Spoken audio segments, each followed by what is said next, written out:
Hello and welcome back to Life in Recovery. Did you know that peanuts were an ingredient in dynamite?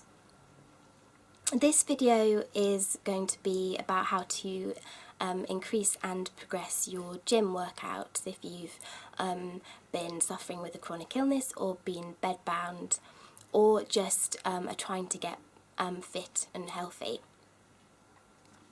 And this particular video is meant to follow on from my first gym workout film that was about how to start back at a gym. Just a little sort of caveat, I definitely recommend, or I strongly recommend, that you don't, that you only try to increase your exercise once you've managed to get a good baseline of activity and you feel that your overall fitness has improved. It's also important that you've sustained that activity, so you've managed to keep at that level for a number of weeks or months. It took me actually 4 or 5 months to get into the habit of going to the gym and really enjoy the exercises that I was doing, and then it took me another 3 or 4 months to feel I was ready to proceed to the next level.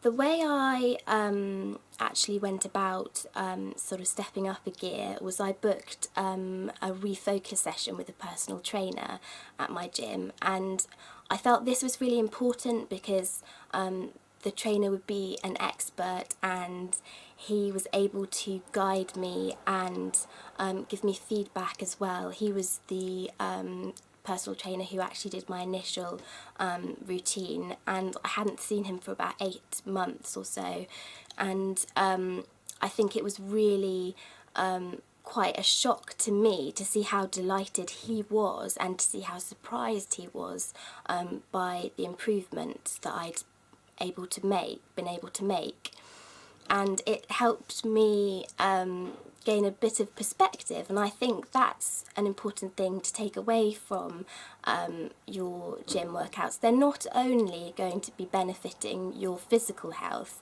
they're also going to be really helping support and improve your mental well-being as well. And actually the trainer commented a few times that I seemed so much happier and that I was more confident in myself. I was less timid, I think was the word that he used to describe me before. And so that gave a real boost, and also I was able to say thank you to him for really being sensitive and listening to what I really wanted to work on, and he set out a routine that I could really achieve. And again, that's an important thing to consider, is achievable goals, and then looking back and saying, actually, I have accomplished what I set out to do, and now I feel I can move on and think about refocusing. So with that, I definitely would advise you to have an idea of the areas of your fitness that you want to work on next. For me, I definitely have found that my upper body strength really needs some work, because I had been focusing pretty much entirely on walking and improving my stamina and general fitness. So I knew that so I went with sort of a mental list of everything I wanted to work on, and also there were certain areas of my body that I really want to tone up, and that's a real luxury, to be able to indulge my vanity a little bit, rather than think purely about the practical benefits of exercise. So that I can go upstairs and not feel out of breath, or I can jog across a road comfortably, to think, it's summertime, I'd quite like to be able to feel more comfortable in my clothes. Or, you know, and girls and boys both like to feel good about themselves, and I think that's not a primary objective for me for going to the gym, but it's nice to be able to, as I said, indulge that side of myself a little bit now. So as I'm talking about gym workouts, I'm going to go through a few of the machines that I have and sort of exercises that I have been doing now I've changed my routine a little bit. I'm not an expert, so I'm not probably going to be explaining this very well, but hopefully you can figure out what machines and what exercise I'm talking about. But if not, just Google the words that I'm using and I'm sure you'll get a picture up of what exactly the machine is. So the first one is called a leg press machine, and it does exactly what it says in the title. Basically you're sitting in a chair and there's a board in front of you that you place your feet on and that you then push against, and you've got it's a weighted board, so you're stretching your legs out in front of you, and that's really great for your thigh muscles, for your calves, for your ankles, going right up to your bottom, and actually your lower back as well. It's a pretty intense activity, but it doesn't put stress and strain on your back. It's a little bit like doing a squat, and I know a lot of people find squats are really beneficial activity, but for somebody who's recovering from chronic illness or who is struggling a little bit with their fitness, or who may just have a bad back, this is a great alternative to a squat that just puts less stress on your back. Then there are two machines that work on your inner and outer thigh muscles, and they're the leg adduction and leg abduction machines. And basically you're sitting in a chair and you're moving you're moving your legs in and out. It's a little bit difficult to explain, but basically you can tone and strengthen your inner and outer thigh muscles, and this is really useful for so many activities that you sort of don't realise, especially things like climbing stairs. There's a really it's a quite cheeky name. It's called the Russian Twist. I thought it sounded like a cocktail, but I was mistaken. It's an exercise that you can do on the floor, and using a ball or a dumbbell, like a weighted medicine ball or a dumbbell, you sit with your feet crossed at the heel but raised in the air, and then you're touching the dumbbell or the weight to either side of your waist on the floor, so you're sort of twisting. That's why it's called a Russian twist.